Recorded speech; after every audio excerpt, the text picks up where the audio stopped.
RAM स्लॉटों से related कुछ reference voltage के बारे में बता रहा हूँ। स्वागत करता है एक्स इंस्टीट्यूट भोपाल। आइए चलते वीडियो में। ये हमारा रैम स्लॉट होता है, आप देखते होंगे। अब इस रैम स्लॉट में क्या होता है, आप ध्यान से देखिए। सबसे पहले ये दो स्लॉट है, तो कभी कभी क्या होता है कि आप इस स्लॉट पे लगाते हैं तो डिस्प्ले आता है, इस पे लगाते हैं तो डिस्प्ले नहीं आता। यही चीज़ होती है मदरबोर्ड में। इस स्लॉट पे लगाएंगे तो डिस्प्ले क्या होगा, आएगा, इस पे नहीं आएगा, इस पे नहीं आएगा तो इस पे आ जाएगा। इस पे ध्यान दो, वीडियो आड़ा तिरछा नहीं होना चाहिए। अब यहाँ पर देखिए क्या चक्कर होता है। तो रैम पर जैसे रैम स्लॉट है, अब रैम स्लॉटों पे कुछ चीजें आपको ध्यान रखनी है। क्या क्या ध्यान रखना है कि जो इसका रेफरेंस वोल्टेज होता है हर स्लॉट के लिए क्या होता है, वोल्टेज डिवाइडर के थ्रू क्या होता है, आता है।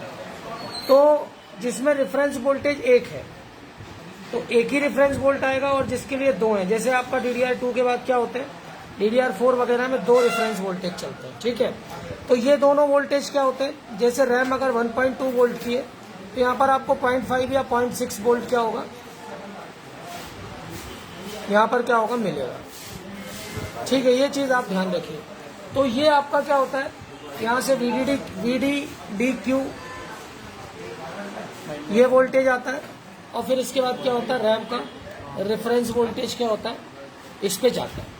अब बाकी जो वोल्टेज होते हैं, बाकी वोल्टेज का कंसेप्ट आप देखिएगा क्या होता है। बाकी वोल्टेजेस जैसे हम बोले SPDD, ठीक है, या हम बात करें अगला कौन सा, VDDQ। अगर इन वोल्ट की मैं बात करूं, या और भी VTT ले लीजिए, कोई भी वोल्ट, तो हर स्लॉट के लिए क्या होगा, ये कॉमन पॉइंट होगा। हर स्लॉट के लिए क्या होगा, ये कॉमन पॉइंट होंगे। लेकिन रेफरेंस वोल्टेज हर रैम स्लॉट के लिए क्या होगा, अलग अलग सप्लाई होगी। क्या होगी, अलग अलग सप्लाई होगी।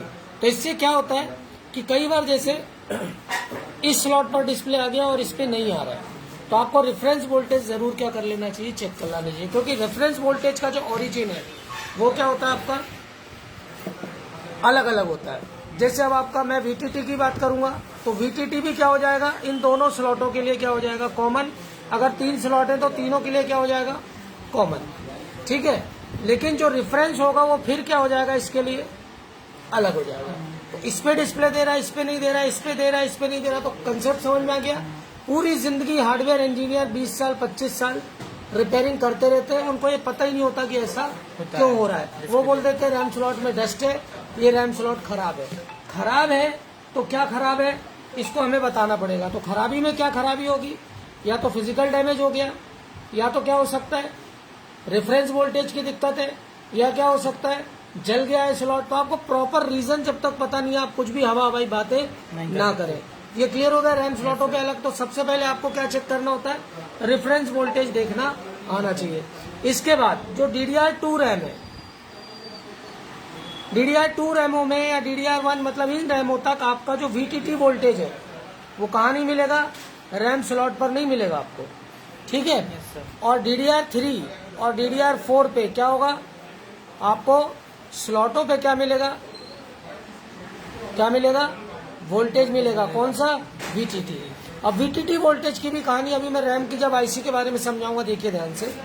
तो कभी कभी क्या होती है, जो रैम की IC होती है वही VTT भी बना रही होती है, या फिर VTT के लिए अलग से क्या लगा देते हैं, एक लीनियर रेगुलेटर लगा देते हैं।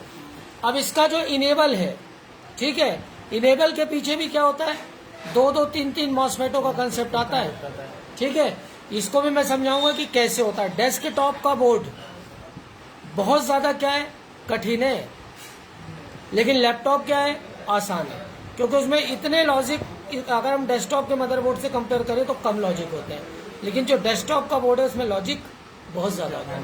तो ये चीज आप ध्यान रखिए कि अगर स्लॉटों में इस तरह की दिक्कत आ रही है तो बाकी पॉइंट कॉमन है। तो बाकी पॉइंट जैसे SPD है, VTT है, तो वो सबके लिए क्या है, कॉमन है। लेकिन रेफरेंस क्या होगा, अलग अलग होगा। ऐसे वीडियोस मैं लगातार आपके सामने लाता रहूंगा। Thanks for the watching.